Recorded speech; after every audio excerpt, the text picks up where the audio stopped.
Let's talk now to Andrej Matisak, Deputy Head of the Foreign Desk of Pravda newspaper. He joins us virtually from Bratislava in Slovakia. Good morning to you, Andrej. Thank you for your time.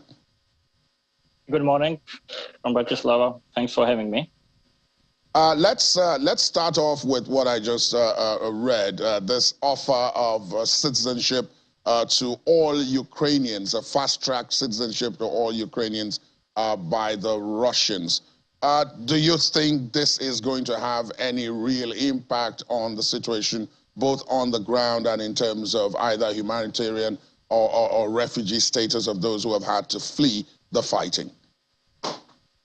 I really don't think so. I think that what Kiev said, that this is basically another attempt of Vladimir Putin trying to stir up the tensions.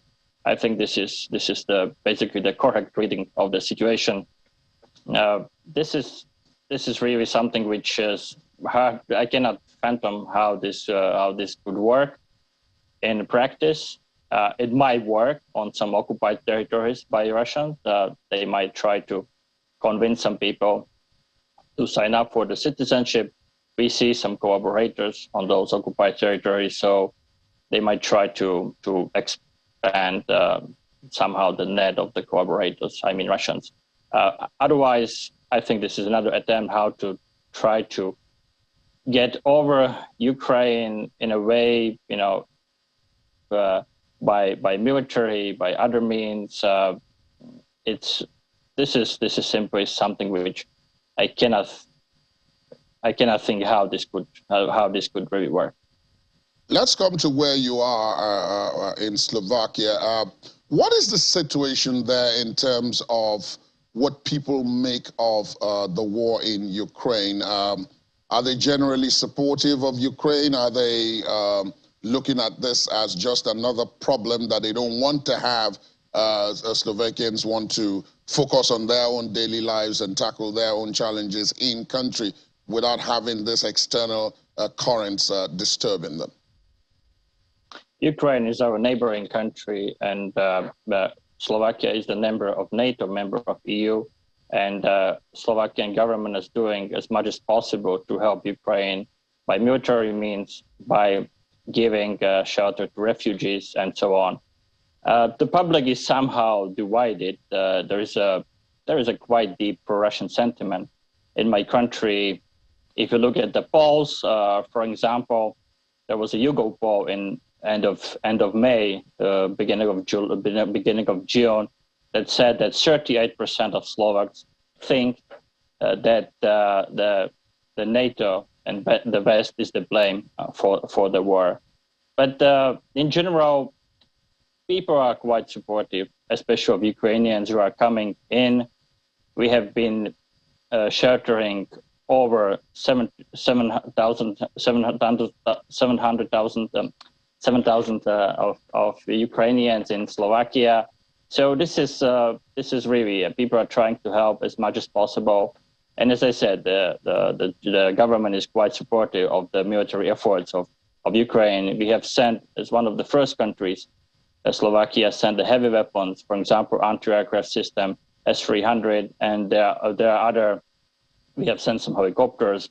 There are discussions about sending tanks, maybe sending some old Russian MiGs. So we will see. But of course, people are feeling that there is war going on, and as the war will move forward, it seems this is going to be a prolonged conflict.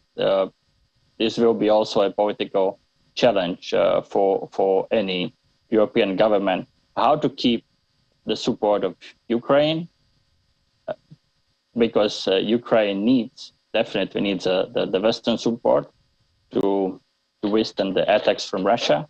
This is the horrible invasion, absolutely unprovoked, and to be honest, I hardly can agree with your previous guest. This is the Putin's war. Vladimir Putin decided to have it, and this is basically a neo-imperialist war. So this is how I see it. Now, I'm happy you made reference to my previous guest. His position is based on the fact that this war was provoked by the West's attempt to encircle Russia using Ukraine as a pawn in the process. Obviously, you disagree with that, but then he went on to talk about the fact that if the West succeeds in taming, and I use that word in inverted commas, Russia, then they're going to move on to China. So I asked the question, is China at the same prospect level with Russia? What did you make of that position? It's hard to imagine that. Of course, we have our disagreements with China. There was a NATO summit at the end of June in Madrid. China, in a new NATO document, the new strategic concept, is basically described as a challenge, as a military challenge, political challenge, economical challenge. But as NATO's Secretary General, Mr. Stoltenberg, also said, China is not our adversary. I had a chance to also interview the Slovak Foreign Minister, Mr. Korchok, in Madrid, and he said, okay, China is a rival, but also a partner. So I think that our relationship with China, and I mean the West and the EU and the US, is kind of more complicated than like saying that China is an enemy or an adversary. And of course, as you pointed out in the previous segment, I really cannot imagine how the West can surround China. And in fact, it was also not the case of Russia. So we're definitely in the period of heightening tensions between big powers. But I think that the main the problem is definitely that Russia started the war against Ukraine. This is the war that has nothing to do, or has so little to do. This is mostly an excuse. Ukraine getting into NATO, this is mostly an excuse. Now even Mr. Putin is talking about they want to be like Peter the Great and strengthen Russia, to conquer the historical lands of Russia. And I think we can spend probably hours on this program to talk about what is the historical land of Russia. Everything from Vladivostok to where? To my country, for example. I think this is, as I said, this is mostly a neo-imperialist war.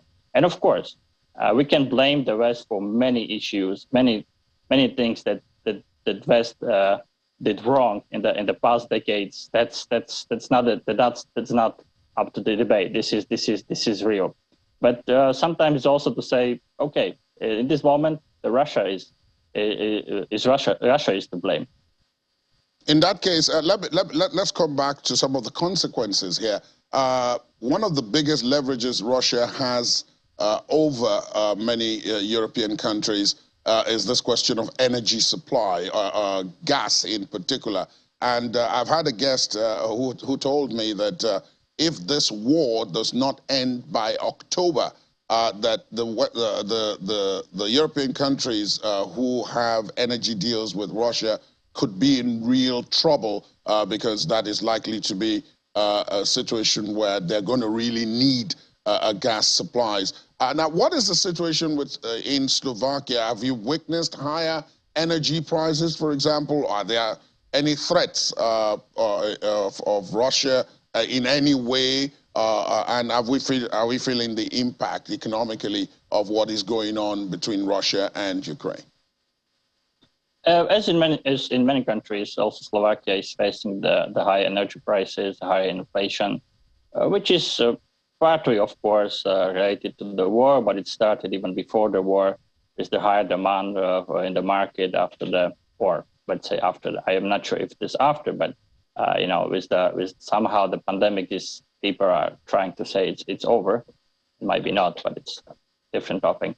But as I said, the energy prices are going up. Inflation is going up, but on the other hand, while the prediction of the guest you had might be right, I am a little bit more optimistic about the upcoming scenarios.